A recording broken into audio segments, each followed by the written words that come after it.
Hello and welcome to Runkle of the Bailey. My name is Ian Runkle. I'm a Canadian criminal defense and firearms lawyer. Today I want to talk a little bit about airsoft guns and in particular how we get to something like this being legal, because it's actually fairly complicated. There's a number of different sort of classifications and tests. Now this is going to be a fairly broad overview.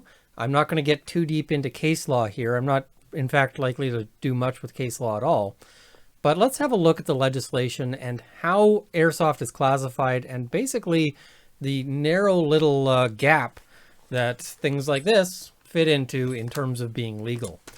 So the first thing to look at here is the definition of firearm.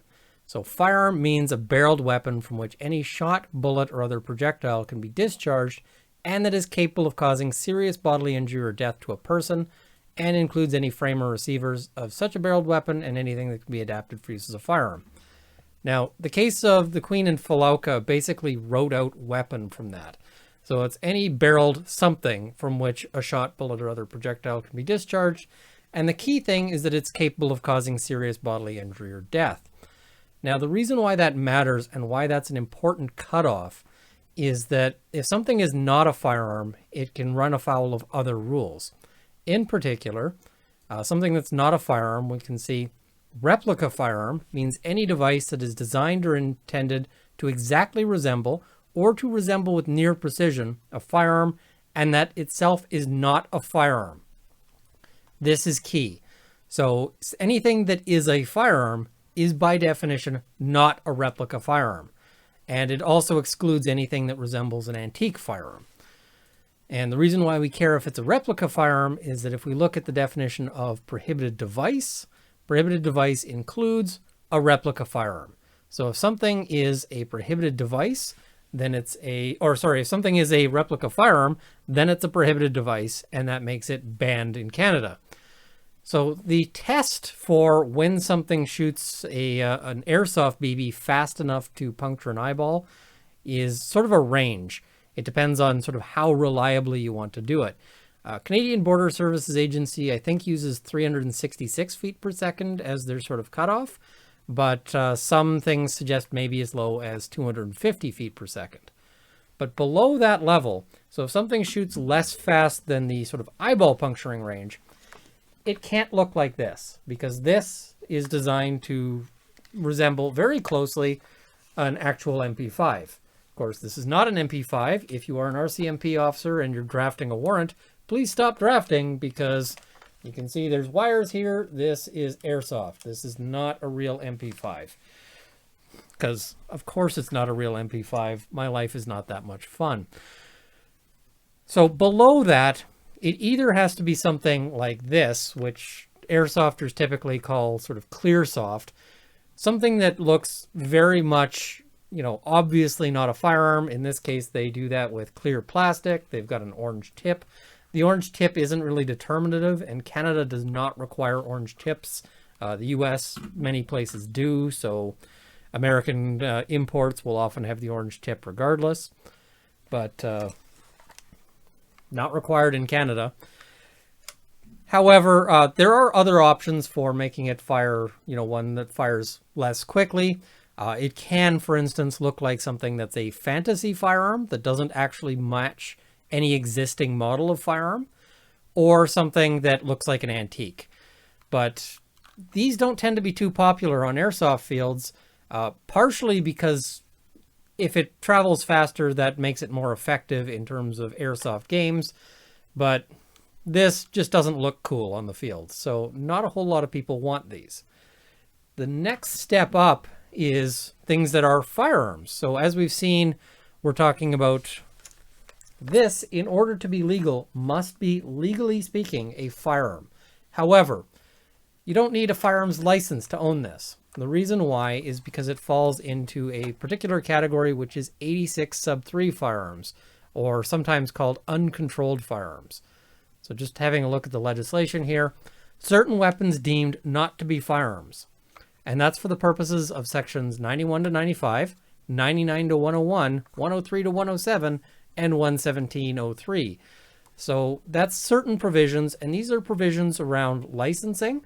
So you don't need, it's exempted from being considered a firearm for the purposes of the legislation that says you would need a license for it. It's also exempted from the sections with respect to whether or not you'd, in terms of what happens if you lose it or if you sell it to somebody, those kinds of things. There's several other sections that it's not exempted from, and I'll cover those in a future video because it's actually possible to get yourself in a lot of big trouble with an airsoft gun if you're misusing it. But the key criteria here is that it is not designed or adapted to discharge a shot bullet or other projectile at a muzzle velocity exceeding 152.4 meters per second, which is 500 feet per second, which is what most people are familiar with. So this is exempted because it shoots slower than 500 feet per second, but it still is important that it shoots more than 366 feet per second. There's other things that fall into this same category, and so as an example, a paintball gun, and I'm sorry, the paintball guys get very upset if you call these a paintball gun. They will say it's a paintball marker. The problem is that, the reason why they say marker instead of gun is that they don't want it to be called a gun because then they're worried about people freaking out and so forth. Legally speaking, however, this is a firearm, and part of the reason for that is that paintball projectiles are actually really, really good at puncturing eyeballs. They do a lot of damage because they are heavier in weight. As another example,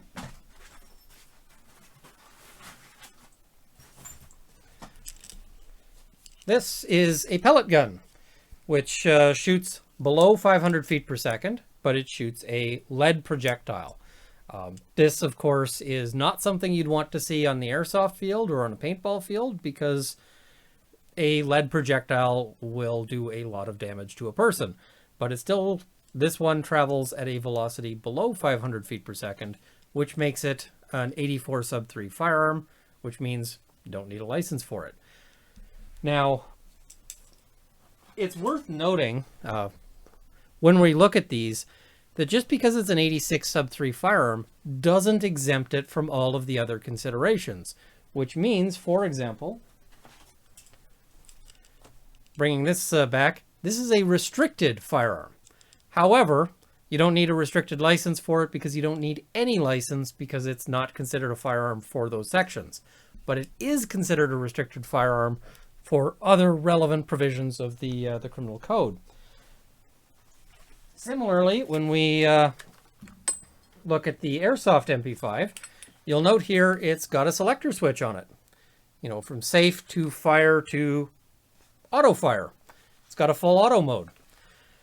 Now, this one actually, it fires in full auto. Many Airsoft guns do, which makes it a prohibited firearm. But once again, it's legal to own simply because it's exempted from the things that say you would need a license to own it. So that's why this is legal. And if it shoots more than 500 feet per second, then suddenly we're looking at a fully prohibited firearm, and I'd be in a lot of trouble, but it doesn't. So that sort of illustrates the gap here, is that this is legal solely because it shoots fast enough to be a firearm, but not so fast that it's outside of 84 sub 3. Now, here's the thing. It's unlikely that this sort of gap in the law was really contemplated by the legislators. Really, they were thinking about things like pellet guns. It doesn't seem that they were really thinking about things like airsoft. So airsoft is always in a bit of a precariously legal position, notwithstanding the fact that it's enjoyed by quite a number of Canadians. It's also interesting to note that other countries handle things very differently. The US tends to require things like orange tips, which again, not required in Canada because this is considered not a replica or anything like that. This is considered to be an actual firearm. But there's other countries where they say, listen, these things are dangerous. You're going to be shooting them at each other. And so therefore, what we want is we want these things to be shooting slow enough that they're not going to puncture an eyeball. This creates real problems for importers because the country that makes a particular airsoft gun might make it travel at a particular speed, and that's for safety reasons. But in order to come into Canada, it's got to be traveling much faster. This also makes sort of airsoft safety equipment much more important, because there's real possibilities of people losing eyes, of people losing teeth. I've done very little airsofting, but I've had airsoft pellets embed themselves in skin. So there are some consequences to this particular decision, or this particular way that these are legal. Now, ideally, I'd like to see this fixed in a way where we create sort of a special category of legality that protects airsoft guns and recognizes it as a useful sporting and physical activity sort of thing. Unfortunately, I don't have a whole lot of faith in our legislators, and so this is one area where I'm kind of content if nobody touches it, because I suspect that if they do, what they're going to try to do is try to restrict it in further ways. The problem with that is that 84 sub 3 is actually a really important section in order to make sure that plenty of stuff that we don't want to criminalize isn't criminalized. Paintball is often considered more socially acceptable. Again, that's because many paintball markers look like this, as opposed to this, which this tends to worry people a little bit more than this. But pellet guns. There's a long tradition of people using pellet guns, but similarly, nail guns rely on 84 sub 3. If you go to a sporting event and they're shooting t-shirt cannons out into the crowd, those are probably also 84 sub 3 firearms. So this category is actually really important in terms of trying to avoid banning a whole bunch of stuff that we just really don't want to ban.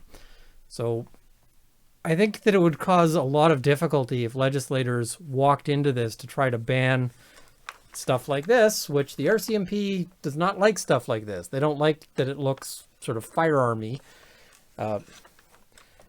But legislators who sort of walked into that and just tried to ban things without really putting a lot of effort into it could cause a whole lot of problems. And unfortunately, as we've seen, there's been some recent gun bans that, in my view, were not fully cooked. They didn't really think out what they were supposed to be doing and what they wanted to do on those, and created additional problems. So I'm not sure what the future of airsoft is, but right now, that's sort of a broad overview of the legalities. This is a fairly short, fairly simple video. I'm going to do some follow-up videos where I get into more of the case law that really governs airsoft, and also start pointing out some of the ways in which our very unusual legal framework around airsoft guns can actually create problems. It's very much possible that somebody participating in airsoft could step into more trouble than they expect. So I'm going to sort of illustrate some of the potential ways the law can come back to bite you, given how it's sort of unusually constructed. Thank you for watching. As always, please like this video, share it with your friends, subscribe to see more content. Also, leave a comment if there's something you want me to cover. I've got a file of things I plan to cover, and a lot of those come from your comments. So I also want to thank my Patreon supporters, as this is largely a Patreon-supported channel. At the $50 level, D. Moe, Sir Daniel Wicks of Alberta, and Canada's National Firearms Association. They do good work. At the $20 level, Kevin Fleet and Dale Nesbitt. And at the $10 level, Ma Buddy Keith, Process Eng, Stephen Larson, General Counsel of the CCFR, John Robinson, Tim Rogers, Roy Haddock, Freckles Dack, Jean-Alexandre Tessier, Cameron Johnson, Sir Goat, Sights and Arms Limited, Chubba Hollow, Peter H., Craig Kwan, Akin Coxall, North Central Process Service, Toys Are for Boys, Ian Vaughn, Milan Vrekic, Terrence Griffiths, Doug Thompson, Mark D., Brad Crooker, Jason Harrington, Lee Kiso, Mark Stout, Michelle Stotzel, Scott Sweetman, Mike Rhodes, DF, Stacey Cartmel, Tactical Advantage TV Canada, Ian S., Dave Leslie, Juan, Donald Duncan, Darren Duell, Sean Crane, Ian Hutchinson, Rory, Travis, BC Bushcraft Leather, John Singardi, Misa Komarevich, David Moga, Ian Hejdanek, Hello from Venezuela, Taylor Delnea, Rod Guzman, and Matthew Nesbitt. Once again, thank you. Your support makes this possible. And thank you for watching. I hope to see you next time, and I hope I've armed you with knowledge.